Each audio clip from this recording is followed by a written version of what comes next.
All right, folks, welcome to another segment of Political Foods Exposed. I'm Cy, and that's Dr. Ford over there. In this segment, we're going to talk about Iran. What's going on in Iran, folks? Do you guys know what's going on in Iran? But what we want to know is this.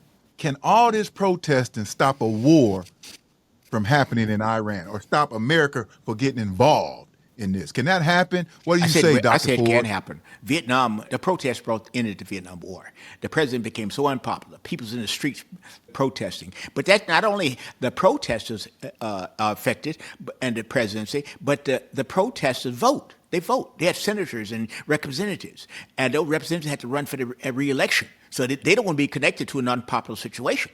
As the war becomes so unpopular, right now it looks like they thought that the Iranians would be a pushover, but now the Iranians put up a really formidable battle, and so the president got a real problem right now. So I don't see his way out. Because the Russians have told him right now, the Russians told him they're so far that the Russians will allow him to go. So he has a major problem. So again, the Iranians have a large army. The president had to raise soldiers. Who's going to volunteer to go get killed? And because that's a killing campaign. And Trump, he went to West Point and told West Pointers that we the greatest country in the world, powerful country. I said, he didn't tell them in 50 years we haven't won a war. In 50 years, all the wars we fought, we lost them.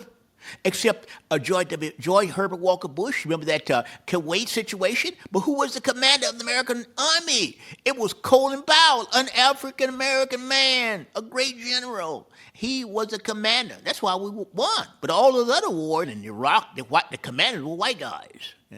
And so that's why we lost, not because we lost that war, but he has a problem like Abraham Lincoln. He just don't have no generals around him. People capable of winning. So I don't believe that in the Iranian situation. I believe Iran going to win that war.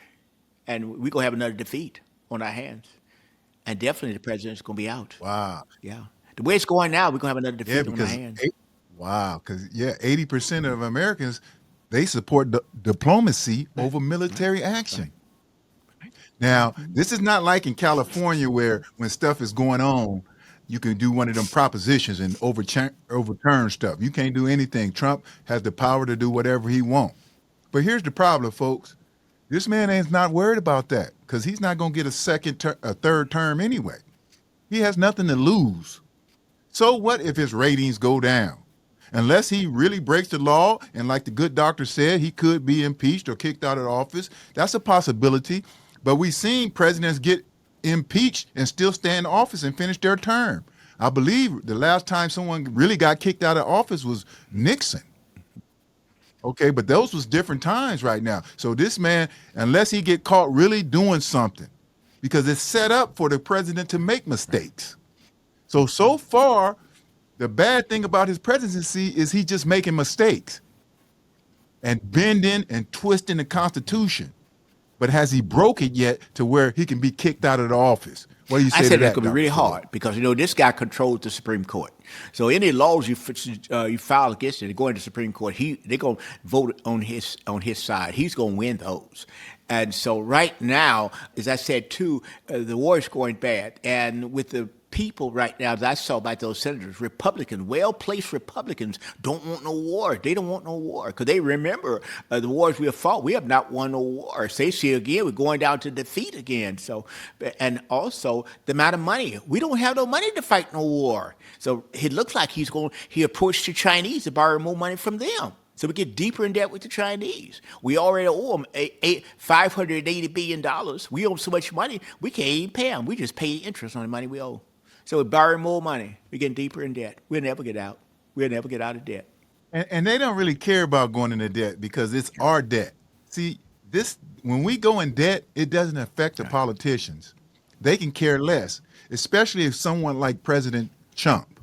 President Trump doesn't care because he's going to make himself rich. He's going to make his friends rich. He ain't thinking about no war. This man right now, he's thinking about selling cell phones. He's just coming out, him and his family coming out with a new damn cell phone. Why are you talking about selling cell phones when you're in the office? You're the president of the United States and you still trying to make business deals? You're supposed to be making deals that better the country, not deals that better your family. You lack urgency. You do not understand anything about running a government. You still think you on a damn show, a damn TV show. Okay, you old enough to know about the Vietnam War. And you know why we know you about? Because you dodged that. You a Dodger. You've been a Dodger. Hell, your grandpa was in Germany dodging. Your grandpa didn't want to go to war. So it's in your DNA. And I guarantee you, your kids will never fight any wars. The only thing that's going to happen from going to war is you're going to make your friends rich.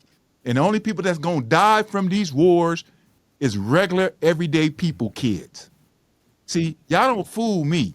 This is why y'all come up with all these angles and say, oh, we fight for freedom. We fight for this. No, you don't fight for freedom. You're just fighting to sell more hamburgers and lattes all over the world and cell phones, folks. They just want power, more power. And that's what this is about. They want America to turn into one big ghetto while all the rich people leave. Or they're going to be safe. Okay, that's why they make all those movies in Hollywood where the world is ending and they showing people fighting each other, Walking with the Dead.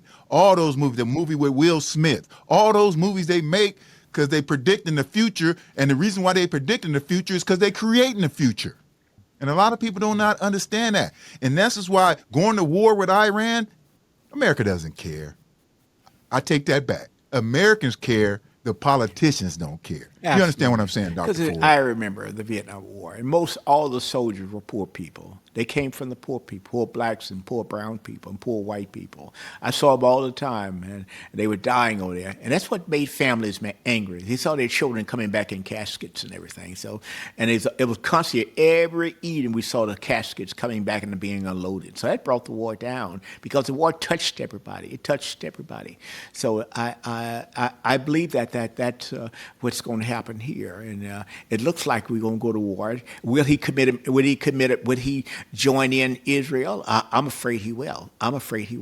And it's going to be a bad situation for us, for the Americans, for our young people. And I'm afraid for young people, young black and brown, and young white children fighting, because that used true. Trump claimed it during the Vietnam War. He had bone spurs. And I'm still today in my 70s trying to figure out what bone spurs are. But that's what he got out of avoiding going to war. He had bone spurs. And in the Vietnam War, nobody fought for poor people, just the poor people, as you indicated, Si. So that's what I'm concerned about, the poor families and losing their young children. I know. And see, and here's the problem. Even key Republicans do not want war. People do not want war. They want this man to end conflict. Everybody wants this to happen.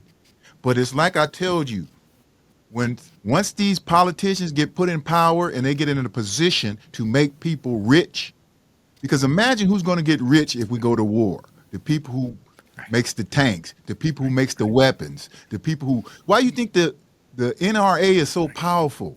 Because every time there's a war, they become billionaires. See, they don't care who dies. They don't care if me and your kids die. They don't care how many people in Iran they kill. They do not care about that, folks. And what needs to happen here is this. We all need to protest no war with Iran.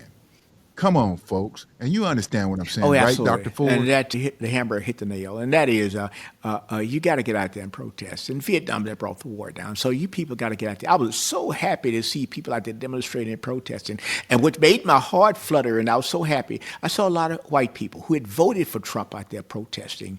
And you're right, in the Senate now, the Senate is broken down where it divided, polarized, where rich Republicans who supported Trump do not want war. They are upset about a coming war. They're really upset about it. And they just don't want to. They don't want to get it. Certainly, the United States get engaged in a war in the Middle East because we've been there before and we had nothing but failure. So they don't want to get involved in that campaign.